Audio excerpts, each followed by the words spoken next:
వైఎస్ఆర్సీపీకి రాజ్యసభ సభ్యత్వానికి రాజీనామా చేసిన తర్వాత విజయసాయిరెడ్డి గారి గురించి నేరుగా ఒక్కసారి కూడా ఆయన పేరెత్తి పెద్దగా మాట్లాడింది లేదు జగన్మోహన్ రెడ్డి.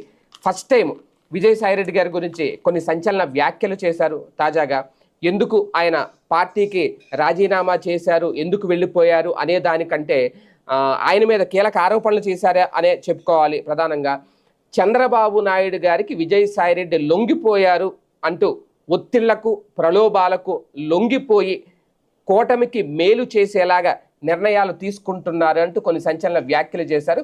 ఒక్కసారి జగన్మోహన్ రెడ్డి గారు చేసిన వ్యాఖ్యలు ఏంటో ఒకసారి విందాం.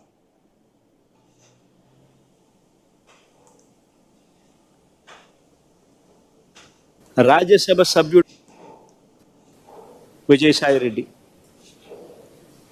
చంద్రబాబుకు లొంగిపోయిన మరో వ్యక్తి. రాజ్యసభ సభ్యుడిగా 3